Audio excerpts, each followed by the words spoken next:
Booyah. Okay, we are back with another episode of Life with Albinism. Today we have a special guest, and I just wanted to make a brief announcement before we get started. So just to let everyone know, we didn't stop filming the podcast. We've just been very busy, got a family now. So I've been out the country for 2 months at a time recently. But now we back. We're ready to get it back on. So everyone's going to introduce themselves, including the host and everything. So I'm Dale. The host, come on, can y'all introduce yourselves? What's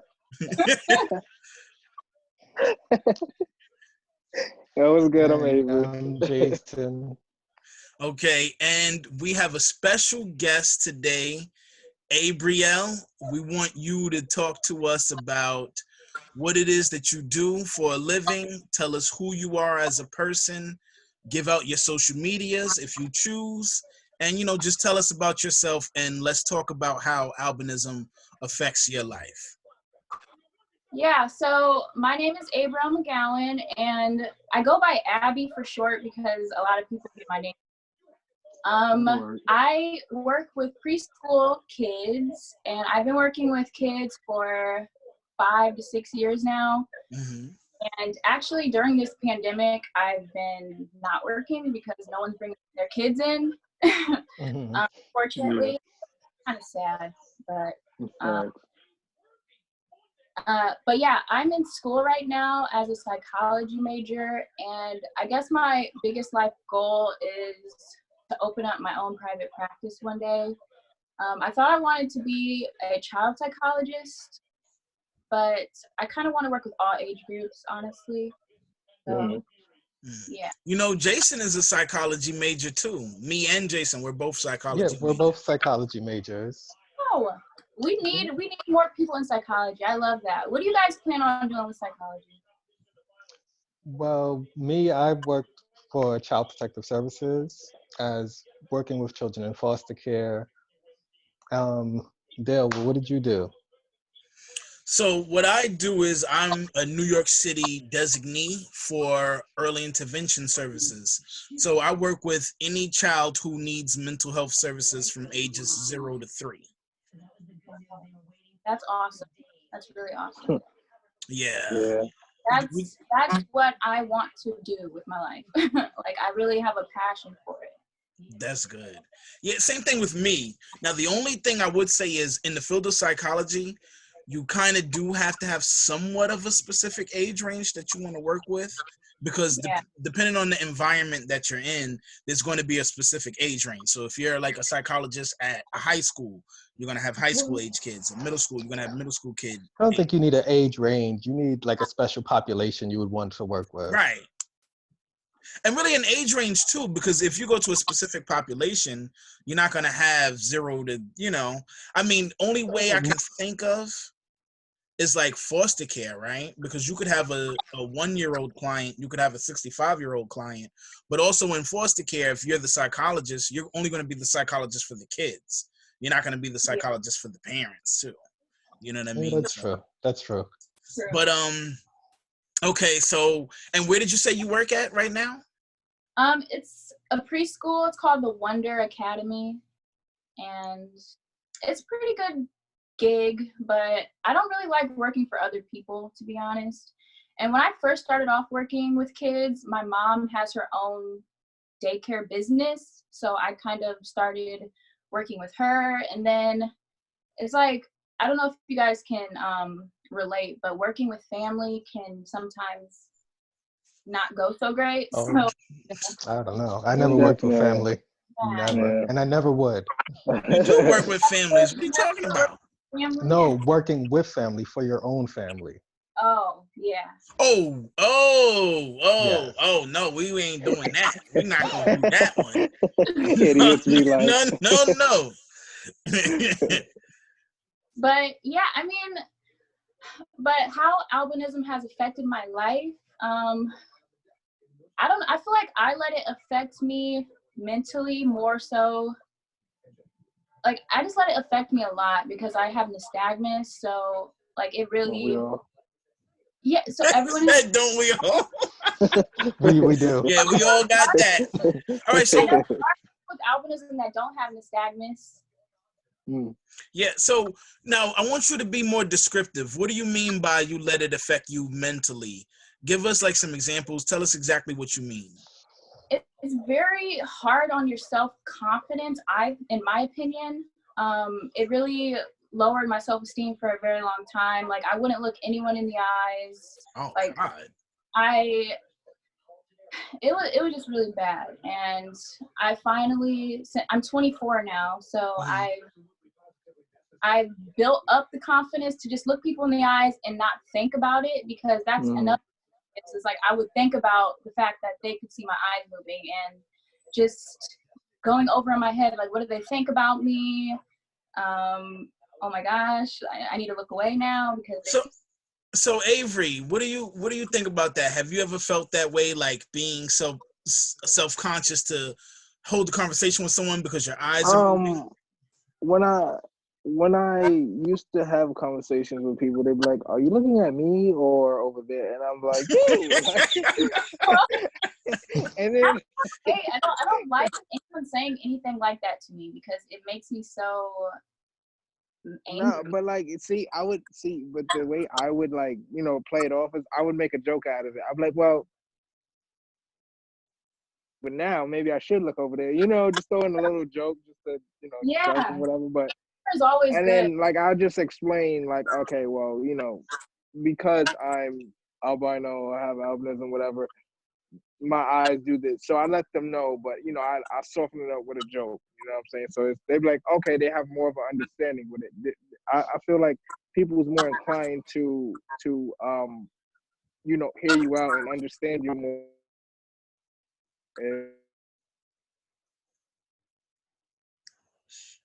As a person, you know what I'm saying? So, but now, what about you, Jason? How do you handle that, and does that make you self-conscious? It doesn't make me self-conscious. I really haven't had any kind of incident of someone saying, "Why aren't you looking at me directly in the eye?" Or if it did happen, I would just explain, I do have nystagmus. It's an involuntary eye movement. Right. I but can't see, control everybody it, but I doesn't. am looking at you. I'm focused on you. I'm having a conversation with you. Yeah. And and I usually don't say anything else after. And I get that all the time too. I think I get it most when I'm at work.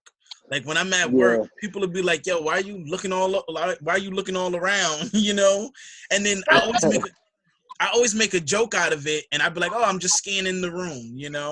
I make a joke like that. Like, I'm telling you. I just make a joke like that. It's never made me self-conscious because it's not like it's something that we could see.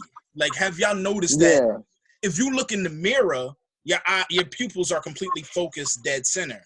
But then when you're looking at I've seen it else, moved a little bit. Like when I look in the mirror, like, you know what I'm saying? I see it like go like that a little bit, but I don't really pay attention, I guess. Yeah. So what go ahead. What if doctors told you that nystagmus is caused from? Because I've had a doctor tell me that it's our eyes searching for clear vision, and then I had a doctor tell me that it's weak muscles in the eyes. It's probably the second one because the second one. I know for I've sure heard it was it's strong muscles in the eyes. I've heard because I know for sure it's involuntary. Strong. It's involuntary, so we don't know that we're doing it. We don't see it. It's not like you're seeing it left and right. Yeah, that's what I said. The way that you see me, I see you. You know what I'm saying? Like, it's not like just because our eyes shift that everything is shifting with it. Like, nah. So, but try to explain that to stupid people is very hard. So you just like, you know what? Just look it up. So, in what other ways has it affected you in terms of self-esteem or confidence? Was it just that, or was it other things as well?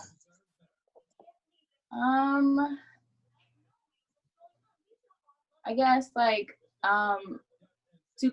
having super fair skin, and then having well, I'm biracial, so my mom is white and my dad is black. Oh, really? Yeah. So I don't know. I was kind of envious of like my siblings that have like melanin, I guess. Really?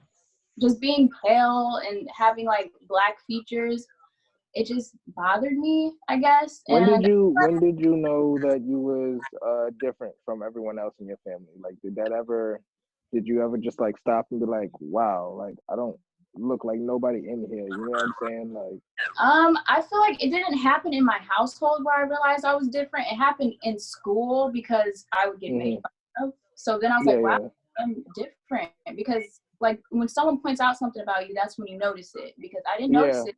No one in my household made me feel different at a young age, at least. But growing up, as I got older, like even like siblings sometimes say the worst things to you. So definitely different at some point, but at a young age, it happened at school is when I first noticed that I was different than everyone. Yeah, that's usually where it takes place at, because I feel like just in school, kids are just mean, and they don't mean to be. It's just the honesty level. It's so high. You be like, well, damn, like. Well, no, because see, like the thing is this: when you're in school, people are going to tease you. People are going to make fun of you. Yeah. People are going to bully you. It's normal. It's no different than a fat kid. You know what I'm saying? A fat kid gonna get teased and made fun of in school. So, you know what I'm saying? If you have anything that makes you 5% different than the next person, you're gonna get teased. Yeah, someone will always find something to say about you, no matter what, and that's right. No matter what. Yeah. Because if it's not about looks, it's gonna be about something else. Yeah. Right. So, I mean, that's just society in general. So, I mean, just gotta. That's why, like, growing up with albinism, it teaches you how to be tough. You know what I'm saying? It sure like, you does. have to. That's why you I have love to albinism. endure and overcome. That's all it is. You know, just endure, sustain, and overcome. That's just what I keep repeating myself over and over. When I go through a situation, or you know what I'm saying, when people don't understand, you just have to endure and keep it pushing. So. True. Yeah. What do you have to say about that, Jason? What? What do I have to say about what? What? Come on, man. You're not paying attention over there? I was. Okay, so all right, so okay, so now in terms of right now, I know you mentioned that your self-esteem and your confidence have improved. What did it take for you to get to that point to feel more comfortable with your albinism?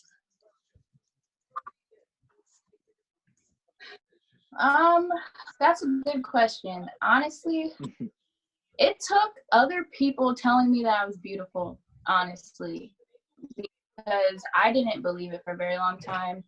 Really? So, well, you are. well, thank you. But yeah, it took other people. It took like me actually wanting to be confident, because like I really admire confident people. So I was like, I love confident people, man. Like I love arrogant people. I love to see somebody. I love to see somebody that's so in. Say that again. Having a little arrogance, okay, here and there, but not too much. Listen, I don't care what. I don't care how arrogant a person want to be. You're not gonna like that. That nigga is arrogant as fuck. You be like, yo, I just want to punch you in the lip. Like, yo, Avery, you using headphones, Avery? Avery, you using headphones? Yeah. Make your joint a little more clear. Like, I guess take it out of the hoodie. No, I can hear him clear. Yeah, word. Oh, okay. In and out. Yeah. Okay. So anyway, now I love, I love people who are arrogant, and you know what I mean, because I think it's such a beautiful thing when people are highly confident in themselves and what they can do. You know what I mean? And I never understood how some people find that annoying, or how some people hate arrogant people. Like, how you gonna be mad about how confident this person is in themselves? Like, that don't make no sense to me. You know what I'm saying?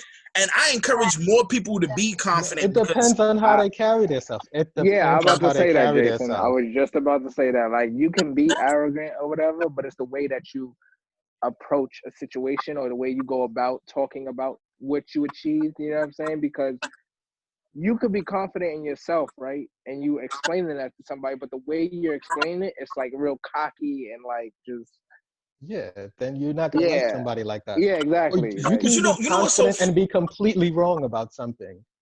Someone can be overly confident that they're the best looking person in the world. They can look terrible. But even if Being that's the overly case, but wait, even if that's the case, if this person is ugly and they think they the best looking person in the world, who gives a F? You know what I'm saying? Like, I'm gonna tell you this. You know what's really annoying? What's annoying is the people with low self-esteem. That's annoying. I hate being around somebody who's like, oh, I don't think I can do that well. Oh, I don't think I'm good at that. Oh, I'm scared to do that. I don't want to. That's annoying. I like a person who's like, yo, I'm confident we can do this. You know, look, I'm fly. I'm this. I don't care. I encourage everybody to be more confident in themselves. You know what I mean? Because what's going to ruin your life is low self-esteem. That's going to ruin your life, your friendships, your relationships, your marriage, anything that you put trust in, any person that you put trust in. Low self-esteem is going to ruin all that. So you better off being arrogant than you are being self-conscious, for real. You know, but let's not get off topic here, guys. Let's not get off topic. So you are more confident now. So now I gotta address the elephant in the room, right? So I see, we all follow your page. Well, I follow your page. I think we all do. I did. And I know that you post a lot of workout videos. Do you actually go to the gym, or do you prefer to work out at home? I like the gym. I like to lift weights, but during this pandemic, I've been just doing home workouts. But honestly, when I first started working out, I only did home workouts because I didn't have access to a gym. So the gym is more recent for me, but I do really love the gym. I love seeing the people at the gym. Like, I see the same people every time I go, and like they motivate. It's a different atmosphere. Yeah. Do you feel like the gym has built your confidence? Just being in shape, being fit? I definitely feel that way. I definitely feel that way. Like, when I go to the gym, I feel the most confident because I feel like that's my element, you know? That's a fact. Yeah. So now the question that I wanted to ask you was, when you're at the gym, do you have a bunch of guys constantly trying to approach you, constantly trying to talk to you? Not at the gym I go to now, but when I lived in another city, and it was LA Fitness, and it was a lot of guys would come up to me or like wait for me to get off machine to talk to me, but it made me feel really uncomfortable, and I'm glad that I'm not at the gym anymore.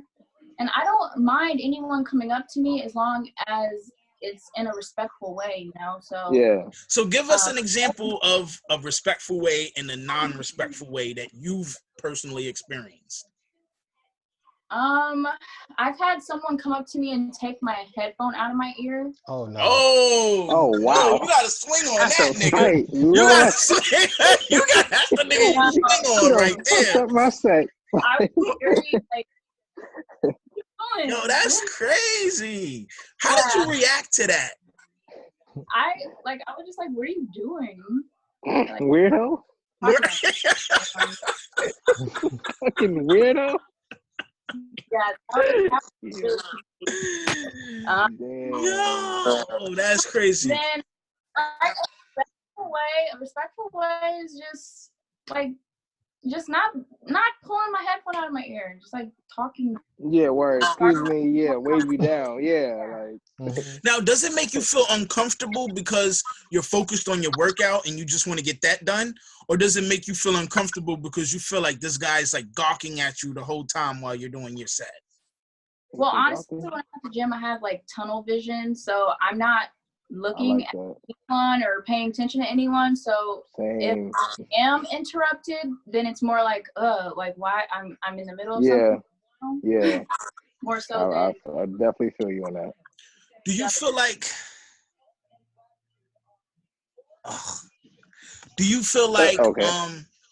now I had like some little notification pop up, so I had to get rid of that.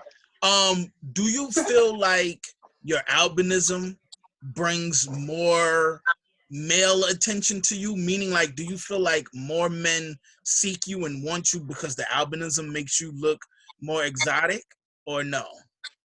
But it does.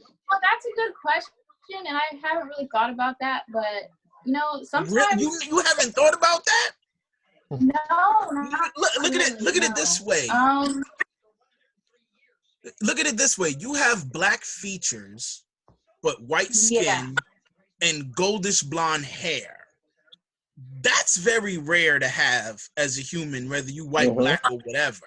So that right there shows that you look different and you look more exotic because people are not used to seeing that kind of combination.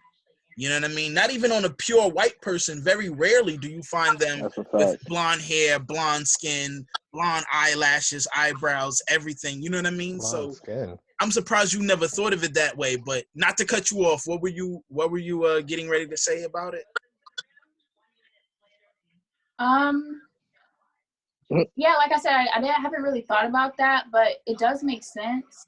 I mean, I feel like I do look more unique than. Right. That's the perfect way to put it. I don't want to sound like I'm being. No, go ahead. Right. No. Go ahead. Go ahead. Talk your ish. You know what I'm saying? Talk confident. Talk confident. Go ahead. But yeah, I do feel like I look unique, and that's what is the appeal of me, I guess, because I don't know. Okay, like, and now you are on a fitness journey, clearly, that we see. First of all, do you want to tell the people your Instagram and all of that so they can follow your fitness page? Sure. So my Instagram is Abrielle, so ABRIELLE_MCGOWAN,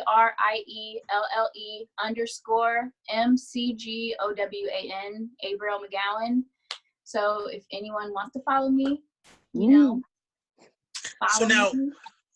Why are you going so hard on this fitness journey? What is it? Is it that you're trying to obtain an ideal body type? Or are you just addicted to working out? Is it a lifestyle? Did you used to be fat or something? What drives you so much into the fitness realm? I was never overweight or anything. So at first, only Dale. At first, started off because for vanity purposes, like I honestly wanted the perfect body. But as I'm getting older, I'm realizing that I work out more so for the therapeutic aspect of it. And I want to just inspire other people to work out because it's really good for your mental health and your physical health. So that's why I go so hard, is to inspire at least one person to work out and like I try to show like one workout move a day if I can. Okay. Just to give people ideas and healthy meal ideas on my Instagram stories. So I just want to inspire. And how do you think your body is now? Banging. Duh.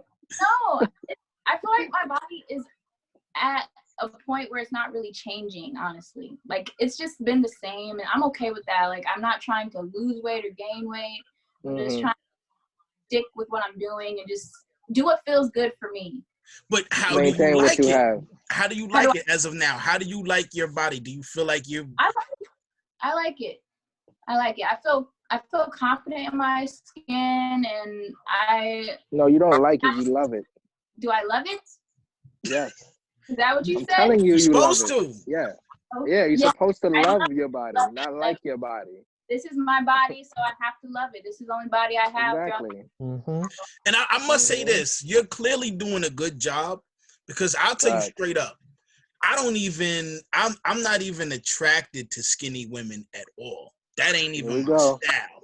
But when I saw your page and saw how much you were in the gym and how physically fit you were, something about that was even inspiring to me. Like, whoa, if this chick is working out this hard and on her game, nobody else should have no excuse. You know what I mean? Be working out more. Exactly. Right. I mean, get your fat ass in the gym. Right. And I'm trying to get Jason to work out more, because Jason, he's very scrawny. He's not strong. He doesn't have any Don't muscle. even try it, Dale. Don't try it. Not for everyone. Not everyone. He talking shit. He gonna have niggas doing 100 push-ups tonight. He gonna call me scrawny, huh? No, really, I want Jason to work out more. You know, I try to use him as my gym partner, but you know, sometimes he's not dependable. You know, Dale, don't even try it. This is. Dale takes so many breaks in the gym. He do. You would never, oh my god! you like, would never yo, want to work out with him. I swear. Like, This guy's going for like if water you do one body after part, every and workout. then He's tomorrow going for he'll be water. like, he's like, yo, I gotta take a break. I gotta take a break. You be like, nigga. That's right. As long as he gets back to it after that break. No, he takes it's too many breaks. Yeah, Too many breaks. He gonna frustrate you. Like, yo, I need a new gym partner. I can't do this. Like, okay, so tell me, do you know other people with albinism that live in your city? My older brother has albinism. Oh, really? And cool. Yes, his name is Austin, and he is huge. Like, he's in the gym too all the time. Nice. But he doesn't live in my city anymore. He moved an hour away. But yeah, he was the only person that I knew with albinism, and it was so great growing up with someone with albinism, like in the house, like we could relate to each other. Huh. What about friends? Yeah. Friends? I have no friends with albinism. Oh. Nope. Now you do. Now you do. Me, him. Do you ever randomly bump into a person with albinism, like at the gym, outside, at the grocery store? What was that? Sorry. Do you ever bump into people with albinism, like outside, at the gym, at the grocery store, going to work? Never. Never? Never. I live in a really small city. Wow. Really small. Okay. Yeah, I don't even know how many people. Like, I never see anyone with albinism here. Wow. What about you? New York is just No, listen, in New York, we see it all the time. They everywhere. You're gonna see them wherever you go. Yep. Wow. For real. That would be. We're not squatted. You know what I'm saying? It ain't gonna be like a tribe of us walking down the block, but like, you feel me? Like, here and there on the train, you'll see like 2-3 albinos a day. You know what I'm saying? So, or like albino walking by itself, and or like I actually seen these twins that have albinism. It was cool. I never seen one, and it's unfortunate, but. So I know, Jason, you mentioned that sometimes you feel uncomfortable when you're around someone with albinism that you don't know. Do you still feel that way? When did I said that? Well, you were saying, you were saying like, it's like. No, I said I don't approach people with albinism that I don't know because I don't know them. Why would I just say hi to someone just because they have albinism? I do not wish to approach them. Avery? I'm sorry, what was the question? So, do you, if you see someone with albinism that you clearly don't know, will you approach them? No, but I've gotten approached. So this little boy, he seen me on the bus, and he approached. He's like, "Oh my God!" He literally looked like my little brother. Like, he was like, "Oh my God, I can't believe, like, I never seen." Like, that was his first time seeing it. And I was like, "Oh, it's cool." Like, "Oh, what's your name?" And he told me, we chatted up a little bit, and it was cool. So that's sweet. That was the only time. Yeah. So. And what about you, Abrielle? If you were to meet someone with albinism or see someone with albinism outside, would you approach them first? When I lived in another city, I seen a girl with albinism that went to my school, and I didn't approach her. I wanted to, though. Like, I really wanted to. I'm just a little shy. But yeah, if I see him, I probably wouldn't approach him. But like online, I feel like if I see someone, like a new profile of someone that has albinism, I'll probably message them. But face to face, you would not approach them. Yeah. I don't know why you guys are like that. If I see somebody with albinism, I'm definitely approaching them. And then sometimes I'll give them like that awkward stare. Why? You know how if I mean, like, if you, it depends on how you approach the situation. Like, you know what I'm saying? I mean, I don't my know. thing is this: if I see somebody with albinism, I'm definitely going to approach them, and if not, I'm not gonna lie. Sometimes I give them that awkward stare, like, "Yo, you're not gonna say hi." You know what I mean? Like, I feel like if you see somebody You with gonna be albinism, you mad at gotta him, say like, something. You got to. And then now that I have this you ain't got, podcast, it's not mandatory. Like, ain't no. I don't say, but it don't make. But my thing is this: But albinism you know, is so rare.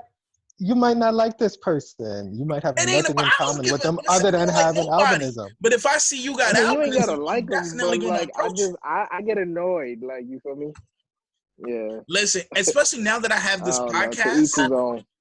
Especially now that I have this podcast, if I see somebody with albinism, I'm running up on them and I'm going to give them my card. I'm going to say, you know how many, like, listen, real talk, in the last, I'd say, year, I've spontaneously met or seen at least 6 other people with albinism, probably more than that.